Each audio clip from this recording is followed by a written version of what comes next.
Hi guys, praise the Lord. 2025 happy new year to all. இன்னைக்குன்றதை விட last year வந்து நாங்கள் வீடியோவே போடல, ஏன்னா பல சிச்சுவேஷனால நாங்கள் வீடியோ போடல. ஆனால் இந்த ஆண்டுலேருந்து புதுசாக நாங்கள் வந்து நிறைய வீடியோ நாங்கள் போடலான் இருக்கோம். இந்த வருஷத்துக்குரிய ஃபஸ்ட்டு வீடியோ வந்து என்னென்னு பார்த்தீங்கன்னா சாப்பாடு கொடுக்க போகிறோங்க. சாப்பாடு இல்லாதவங்களுக்கு சாப்பாடு கொடுக்க போகிறோம். அதை வந்து நிச்சயமாக வந்து நீங்களும் கொடுக்கணும். நீங்களும் உங்கள் வீட்டில் இருக்கவங்ககிட்ட சொல்லி அவங்களால முடிஞ்சது வசனம் கூட நீங்கள் படிச்சிருப்பீங்க. ஏழைக்கு இறங்குறவன் கர்த்தருக்கு கடன் கொடுக்குறான். அந்த வசனத்தின்படி நீங்களும் சாப்பாடு கொடுங்க, ஆசீர்வாதமாக இருங்க. அதுதான் இந்த வீடியோவோட நோக்கம், வேறு எந்த நோக்கமும் இல்லை. நானே பேசிகிட்டு இருக்கேன். என்னோடய ஸ்பிரிச்சுவல் ஃப்ரெண்ட், அதாவது என்னோடய ஆவிக்குரிய நண்பர் சந்தோஷ் பேசுவார். பேசுங்க. எல்லாருக்கும் பிரைஸ் லார்ட். ஆண்டவராக இயேசுவின் நாமத்தினாலே உங்களை வாழ்த்துகிறோம். இன்றைக்கி பார்த்தீங்கன்னா நாங்கள் வந்து சாப்பாடு கொடுக்க போகிறோம். 2025 இது முதல் வீடியோவாக இருக்கும். எல்லோரும் ப்ரேயர் பண்ணிக்கோங்க, இந்த ஊழியம் தொடர்ந்து நடைபெறணும்னு சொல்லிட்டு. மீதியான விஷயத்தை உங்களுக்கு வந்து நாங்கள் வீடியோவில் காட்டுறோம். காய்ஸ், நாங்கள் ஃபஸ்ட்டு போன வீடு எங்கன்னு பார்த்தீங்கன்னா கிட்டத்தட்ட 10 வருஷமாக ஒருத்தர் சூரிய வெளிச்சமே பார்க்காம இருக்கிறாரு அப்படின்னு சொன்னால் நீங்கள் ஆச்சரியப்படுவீங்க. ஆமாங்க, உண்மையிலேயே 10 வருஷமாக சூரிய வெளிச்சமே பார்க்காம படுத்த படுக்கையாக இருக்கிற ஒரு அண்ணா வீட்டுக்கு தாங்க இப்போ வந்திருக்கிறோம். நீங்கள் இப்போ பார்த்தீங்க 2 பேர், அவங்க தான் அவங்க அப்பா அம்மா. நாங்கள் அவரை நேரில் பார்த்தோன்னே அவரை நல்லா விசாரித்து அவருக்கு என்ன வேணுமோ அந்த உதவியை நாங்கள் வந்து எங்களால் முடிஞ்சது நாங்கள் வந்து செஞ்சோம். அது மட்டும் இல்லாமல் அவருக்கு என்ன நடந்தது, அவர் ஏன் இப்படி இருக்கிறாரு அப்படின்றத வந்து ஒரு ஃபுல் வீடியோவை வந்து தனியாக நான் போடுறேன். அதை நீங்கள் பாருங்கள். கைஸ், நாங்கள் ஆட்டோ எடுத்தாச்சு. சிக்னல் ஆண்ட போகிற வழியில் பார்த்தீங்கன்னா ஒரு பெரியவர் வந்து பேனா வைத்துட்டு இருந்தார். அவருக்கு நம்ம சாப்பாடு கொடுத்தோம். சாப்பாடு கொடுத்துட்டு அப்படியே ரோட் சைடில் யாரெல்லாம் எங்கே சாப்பாடு இல்லாமல் இருக்கிறாங்களோ அவங்கள தேடி கண்டுபிடிச்சி அவங்களுக்கு நம்ம வந்து சாப்பாடு வந்து நம்ம கொடுத்தோம். சாப்பாடு கொடுத்தது மட்டும் இல்லாமல் நிறைய பேர் பார்த்தீங்கன்னா அவங்களோட கஷ்டங்கள்லாம் எங்ககிட்ட ஷேர் பண்ணாங்க. எங்களால் முடிஞ்ச ஆறுதலான சில வார்த்தைகள் வந்து அவங்களுக்கு நாங்கள் சொன்னோம். அது மட்டும் இல்லாமல் எங்களுக்கு இது நாங்கள் பண்ணுறதுனால எங்களுக்கு என்ன கிடைக்குதுன்னு பார்த்தீங்கன்னா எங்களுக்கு ஒரு மனசளவுலையும் மைண்ட் அளவுலையும் பார்த்தீங்கன்னா ரொம்ப நிம்மதியாக, ரொம்ப ரிலாக்ஸாக இருக்குது இதை நாங்கள் பண்ணும்போது. அதே மாதிரி இதை எங்களை பண்ண தூண்டுறதுக்கான ஒரு மிகப்பெரிய ஒரு காரணம் என்னென்னு பார்த்தீங்கன்னா, ஆண்டவராகிய இயேசு கிறிஸ்து வேதத்தில் சொல்லியிருக்கிறாரு, ஏழைக்கு இறங்குறவன் கர்த்தருக்கு கடன் கொடுக்குறான் அப்படின்ற வசனத்தின் நாங்கள் படித்ததுனால தான் இந்த ஒரு விஷயம் வந்து பண்ணணுன்ற ஒரு தாட் எங்களுக்கு வந்தது. நான் ஒரு அண்ணங்கிட்ட கேட்டேன், அண்ணா நம்ம எதுக்கு நான் வாழ்கிறோம் அப்படின்னு அந்த ஒரு அண்ணங்கிட்ட கேட்டேன். அவர் சொன்னார், நீ வாழ்கிறதே இல்லாதவங்களுக்கு கொடுக்கப்பா, இல்லாதவங்களுக்கு கொடு. நீ 3 வேளை சாப்பாடு இருக்குது, தங்குறதுக்கு இடம் இருக்குது. ஆனால் அந்த இடம் இல்லாமல் எவ்வளோ பேர் பஸ் ஸ்டாண்ட்லேயும் ரோட்லேயும் எவ்வளோ பேர் வந்து இருக்கிறாங்க. உனக்கு வீட்டை கொடுத்துருக்காரு, நீ வந்து இல்லாதவங்களுக்கு கொடு அப்படின்னு சொல்லிட்டு அந்த அண்ணன் சொன்னார். வேதமும் அதாங்க சொல்லுது, கொடுங்கள் அப்பொழுது உங்களுக்கு கொடுக்கப்படும். நீங்கள் கொடுங்க, கர்த்தர் உங்களுக்கு நிச்சயமாக கொடுப்பார். ஆமென்.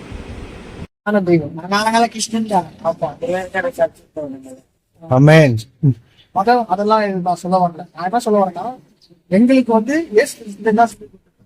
ஜாதி மதம் இனம் பார்க்காத, எல்லாரும் ஒண்ணு, எல்லாரும் சமம். எல்லாரும் மனசை பாருங்க, இல்லாதவங்களுக்கு கொடுங்க, ஏழைக்கு இருங்கிறவங்க கர்த்தருக்கு கடன் கொடுக்குறான். இதுதான் சுவிசேஷம். அதன்படி நான் உங்களை என்ன பார்த்தேன், எனக்கு கிறிஸ்டினா இருந்தா தான் நான் பேசுவேன் அப்படின்னா அது மதவெறி. அந்த மாதிரி பண்ணக்கூடாது. என்ன சொல்றேன்னா, மனுஷங்க தான் அன்புக்காக நீங்க வேண்டிங்க தானே, அன்புக்காக பாசத்துக்காக நீங்க வேண்டிங்க. அந்த அன்பு வந்து எங்களுக்கு வந்து அந்த ஆண்டவராகிய இயேசு கிறிஸ்து வந்து எங்களுக்கு கொடுத்துருக்காரு, நல்லா வச்சிருக்காரு. எதுக்கு நல்லா வச்சிருக்காரு, எதுக்கு நீங்க ஆசீர்வதிச்சிருக்காருன்னா, இல்லாதவங்களுக்கு போய் கொடு, இல்லாதவங்களுக்கு போய் சேவை செய், அவங்க நல்லா இருக்கணும். நான் அவங்க கிட்ட கேட்கறது என்னன்னா, உங்களுக்கு இப்ப வந்து இந்த சாப்பாடு வந்து அவருக்கு கொடுத்துருக்காரு ஏசப்பா. நீங்க என்ன பண்ணணும்னா, எனக்கு நன்றி சொல்லாம ஏசப்பா உங்களுக்கு நன்றி, இந்த ஒரு நாளை வந்து எனக்கு கொடுத்துருக்கீங்க, அது நன்றி ஏசப்பா. நீங்க கடவுளுக்கு மட்டும் நீங்க சொன்னா போதும், உங்களுக்கு சொல்லணும்னு அவசியம் இல்லை. ஏன்னா நாங்க கடவுளுடைய ஊழியக்காரன், அதாவது கடவுளோட வேலைக்காரன். ஊழியக்காரன்றது வந்து வேலைக்காரன், அவரோட வேலையை நான் செய்யறோம். ஏசப்பா முடிச்சா ஏதாவது மனசுல கஷ்டமா இருந்தா ஏசப்பா பற்றி சாப்பாடு கொடுத்து முடிச்சிட்ட பிறகு வழக்கம் போல் பார்த்தீங்கன்னா சண்டேலங்க அது, அதனால் ஆண்டவருக்காக ஊழியம் செய்யணும்னு சொல்லிட்டு நாங்கள் வந்து கிளம்பியாச்சு. கிராம ஊழியம். இந்த கிராம ஊழியத்தில்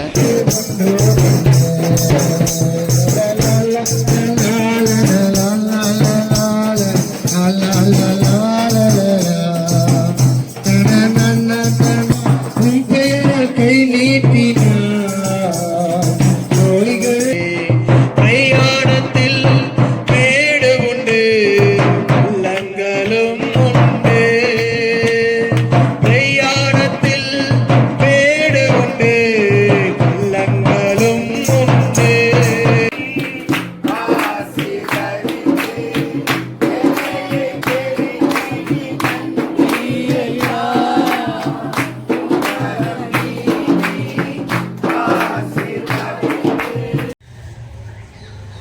பிரைஸ் லார்ட் காய்ஸ். இன்றைக்கி வீடியோ நீங்கள் பார்த்துருப்பீங்க. நாங்கள் ஃபுட் டிஸ்ட்ரிபியூஷன் பண்ணோம். இந்த ஃபுட் டிஸ்ட்ரிபியூஷனில் பார்த்தீங்கன்னா நிறைய பேர் ஆசீர்வாதம் பெற்றாங்க. நிறைய பேருக்கு நாங்கள் சுவிசேஷத்தை சொன்னோம். எங்களுடைய எக்ஸ்பீரியன்ஸ் இதை நாங்கள் ஏன் ஸ்டார்ட் பண்ணணும்னு நினச்சோம், நாங்கள் ஏன் இதை பற்றி பேசணும்னு நினச்சோன்றதை வந்து நாங்கள் இதில் சொல்ல போகிறோம். ஃபர்ஸ்ட் ஆஃப் ஆல் நம்ம சந்தோஷ் பிரதர்களை கேட்கலாம். பிரதர் நீங்கள் சொல்லுங்கள், எப்படி இருந்தது? பெருசாக இருந்தது. பிரைஸ்லாம் இன்னைக்கான நாள் வந்து பார்த்திங்கன்னா ரொம்ப சந்தோஷமாக இருந்தது. ஃபஸ்ட்டு பார்த்திங்கன்னா நம்ம வந்து ஹவுசிங் போர்டில் இருக்கிற ஒரு அண்ணனை போய் சந்தித்தோம். அந்த அண்ணன் வந்து பார்த்திங்கன்னா 10 வருஷமாக படுத்த படுக்கையில் இருந்தார். அவரை போய் சந்திச்சு அவருக்கு சாப்பாடு கொடுத்து அவர்கிட்ட ஒரு ஆண்டவரை பற்றி சுவிசேஷம் சொல்லி ஜெபம் பண்ணிட்டு வந்தோம். ஒரு நல்ல ஆறுதலான வார்த்தைகளை பேச ஆண்டவர் கிருபை செய்தார். அதை தொடர்ந்து பார்த்திங்கன்னா நம்ம அண்ணா நகர் பகுதியில் போயிட்டு இல்லாதப்பட்டவங்களுக்கு ஏழைங்களுக்கெல்லாம் சாப்பாடு கொடுக்க ஆண்டவர் உதவி செஞ்சார் பிரதர். அதுக்கப்புறம் பார்த்திங்கன்னா ஒரு பாசிமணி ஊசிமணி விற்கிற ஒரு நண்பர்கள்கிட்ட நீங்கள் அருமையாக ஆண்டவருடைய வார்த்தையை பகிர்ந்து கொண்டீங்க. அருமையாக அவர் ஆண்டவருடைய அன்பை நீங்கள் வந்து சொல்லி அவருக்கும் நீங்கள் ஃபுட் ப்ரொவைட் பண்ணீங்க. ரொம்ப சந்தோஷமாக இருந்தது, ரொம்ப ஆசீர்வாதமாக இருந்தது பிரதர் இந்த நாள். இப்போது இந்த வீடியோவுடைய ஒரு முக்கியமான ஒரு நோக்கம் என்னன்னு பார்த்தீங்கன்னா, இந்த வீடியோ எடுத்து நாங்கள் போடுறதுக்கான மெயின் ரீசன் என்னென்னா, நீங்களும் சாப்பாடு இல்லாதவங்களுக்கு போய் சாப்பாடு கொடுக்கணும் அப்படின்ற ஒரு அவேர்னஸ்க்காகவும் ஒரு மோட்டிவேஷனோ இல்லை எப்படி வேணால் எடுத்துங்க, ஒரு பாசிட்டிவான ஒரு தாட்னு கூட எடுத்துக்கோங்களேன். இந்த ஒரு நல்ல விஷயம் நீங்கள் பண்ணணுன்னு தான் நாங்கள் இந்த வீடியோ எடுத்து நாங்கள் போடுறோம். இந்த வீடியோ இப்போ இதே மாதிரி தான் வீடியோ பண்ணுவீங்களா அப்படின்னு கேட்டிங்கன்னா கண்டிப்பாக கிடையாது. இதே மாதிரி வீடியோஸ் நாங்கள் வந்து பண்ண போகிறது கிடையாது. ஒன் டைம் ஜஸ்ட் ஒரு தடவை பண்ணுறோம். இதுக்கப்புறம் வீடியோஸ்லாம் பார்த்தீங்கன்னா வேறு விதத்தில் வேறு ரீதியில் வந்து நாங்கள் வந்து வீடியோஸ் போடுவோம். ஸ்பிரிச்சுவல் ரிலேட்டடாக நிறைய வீடியோஸ் போடுவோம். இது பண்ணுறதுக்கான மெயின் ரீசன் என்னென்னு பார்த்தீங்கன்னா, ஏழைக்கு இறங்குறவன் கர்த்தருக்கு கடன் கொடுக்குறான் அப்படின்ற வசனத்தின்படி சாப்பாடு இல்லாதவங்களுக்கு சாப்பாடு கொடுக்குறது வந்து பார்த்தீங்கன்னா ஒரு மிகப்பெரிய ஒரு விஷயம். அது ஒரு மிகப்பெரிய ஒரு ஆசீர்வாதம். உங்களோட வாழ்க்கையில் வந்து ஒரு நல்ல ஒரு சேஞ்ச் ஒன்று கொடுக்கும். அதே மாதிரி பார்த்தீங்கன்னா இந்த வீடியோவுடைய ஒரு முக்கியமான விஷயம் என்னென்னு பார்த்தீங்கன்னா, நீங்களும் இதேமாதிரி நீங்கள் கொடுக்கணும். நாங்கள் இந்த வீடியோ இப்போ பேசுகிறதுக்கான விஷயம் என்னன்னு பார்த்தீங்கன்னா, நீங்களும் இதே மாதிரி சாப்பாடு உங்களுடைய சரௌண்டிங்கில் உங்கள் வீட்டு பக்கத்தில் யார் யாரெல்லாம் சாப்பாடு இல்லாமல் கஷ்டப்படுறாங்களோ, யார் யாரெல்லாம் வந்து ரொம்ப துணி கூட இல்லாமல் வீட்டு வசதியே இல்லாமல் ரோட்டில் இருக்காங்க பார்த்தீங்களா, அந்த மாதிரி ஆட்களுக்கு வந்து நீங்கள் வந்து போயிட்டு இந்த மாதிரி வந்து நீங்கள் சுவிசேஷத்தை சொல்லி இந்த மாதிரி நீங்கள் சாப்பாடு கொடுக்கணும். ஏன்னா அது வந்து உங்களுக்கும் ஆசீர்வாதமாக இருக்கும், குடும்பத்துக்கும் ஆசீர்வாதமாக இருக்கும். அதை நீங்கள் வந்து தயவுசெய்து பண்ணுங்கள். ஏன்னா இந்த சோஷியல் மீடியாவில் நிறைய விஷயம் போயிட்டுருக்கு. இப்படி ஒரு நல்ல விஷயம் எடுத்தால் நல்லா இருக்கும்னு சொல்லிட்டு எங்கள் 2 பேருக்கு தோணுச்சு. அதனால தான் நாங்கள் வந்து இந்த விஷயத்தை நாங்கள் வந்து உங்களுக்கு சொல்கிறோம். ஏன்னா சாப்பாடு கொடுக்கறதுல இருக்கக்கூடிய ஒரு பிளெஸ்ஸிங்ஸ் வேறு எதுலையுமே கிடையாது. கடவுள் அதான் சொல்ல வர்றார், நம்மளுடைய கடவுள். அதாவது ஆண்டவராகிய இயேசு கிறிஸ்து சொல்கிறது என்னென்னா, சாப்பாடு இல்லாதவங்களுக்கு சாப்பாடு கொடுங்க. ஏன்னா நம்மளை ஆசீர்வாதமாக அவர் வச்சுருக்காருல்ல. நம்மளுக்கு இன்றைக்கி சாப்பாடு, நம்மளுக்கு துணியாக நம்ம போட்டுக்கிறது எல்லாமே இருக்குது. நாம் என்ன பண்ணோம்னா, நம்மக்கிட்ட இருக்கிற அந்த கொஞ்சம் சேல்ரி, அதாவது கொஞ்சம் சம்பளத்தில் என்ன முடியுமோ அதை வந்து நம்ம ஒரு பாகத்தை ஒதுக்கி நம்ம வந்து அவங்களுக்கு கொடுக்கணும். அது கொடுத்தா தான் வந்து அது ரொம்ப ஆசீர்வாதம். அதனால் நீங்களும் கொடுங்க. இதில் வேறு எந்த இதுவோ பப்ளிசிட்டியோ இது பேர் வாங்குறதுக்காகவோ எதுவுமே கிடையாது. அதுக்கெலாம் வேறு வழி இருக்குது நிறைய. நாங்கள் இதுக்காக ஒரே காரணம், ஒரே ஒரு நோக்கம் என்னென்னா, நீங்களும் மாதம் இதே மாதிரி சாப்பாடு கொடுங்க. அது உங்கள் காசில் கொடுங்க. இன்னொரு விஷயம் நான் நல்லா சொல்கிறேன், கேட்டுக்கோங்க. உங்கள் காசில் நீங்கள் வந்து அந்த பார்சலை வாங்கி நீங்களே போய் நேரடியாக கொடுங்க. யாருக்கிட்டேயும் காசை கொடுத்து நீங்கள் போய் இதை போய் நீங்கள் பண்ணுங்கள், இதை செய்யுங்க தம்பி அப்படின்லாம் சொல்லாதீங்க. ஏன்னா சிச்சுவேஷன் அப்படி இருக்குது. எது பண்ணுறதா இருந்தாலும் நீங்களே போய் பண்ணுங்கள். நேரடியாக நீங்களே போயிட்டு வந்து அந்த காசை எடுத்துகிட்டு உங்கள் காசில் நீங்கள் வந்து சாப்பாடு கொடுங்க. அது உங்களுக்கு ரொம்ப ஆசீர்வாதமாக இருக்கும். ஸோ இது வரைக்கும் நீங்கள் வந்து இந்த வீடியோ பார்த்துருப்பீங்க. காலையிலேருந்து நம்ம வந்து சில பேருக்கு வந்து பார்த்திங்கன்னா அந்த நிறைய பேரை நம்ம அந்த சாப்பாடு கொடுக்குறதுலையும் பார்த்துருப்போம். அதே மாதிரி பார்த்திங்கன்னா ஒருத்தர் சாப்பாடு இல்லாமல் ரொம்ப கஷ்டப்பட்டுருந்தார். அதாவது ஒரு வீட்டில் வந்து பார்த்திங்கன்னா ரொம்ப கஷ்டப்பட்டுருந்தார். அவருக்கும் வந்து பார்த்திங்கன்னா நம்ம வந்து முடிஞ்ச உதவியை நம்ம பண்ணோம். அவரோட நம்பரை வந்து நான் டிஸ்கிரிப்ஷனில் போடுறேன். அவரோட நம்பருக்கு நீங்கள் கால் பண்ணி அவருக்கு நீங்கள் என்ன உதவி வேணுமோ அதை நீங்கள் செய்யலாம், தாராளமாக செய்யலாம்.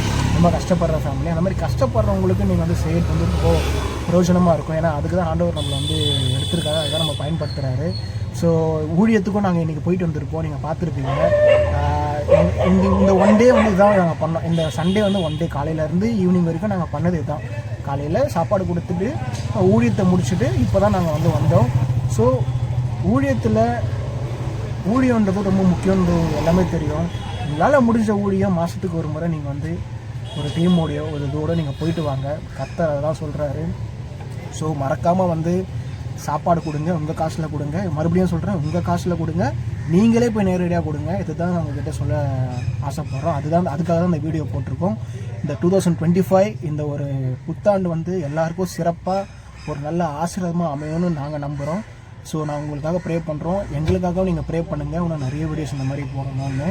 ஸோ அது மட்டும் இல்லாமல் ஒரு முக்கியமான ஒரு விஷயம் என்னென்னா, ஊழிய ரீதியாக வந்து உங்களுக்கு ஏதாவது வந்து உங்களுக்கு வந்து செய்யணும்னு நீங்கள் ஆசைப்பட்டீங்கன்னா, உங்கள் பக்கத்தில் இருக்க உங்கள் ஏரியாவில் இருக்கவங்ககிட்ட நீங்கள் கேளுங்க, எங்கே ஊழியம் இருக்குன்னு சொல்லி கேட்டு நீங்கள் தான் முயற்சி எடுக்கணும்.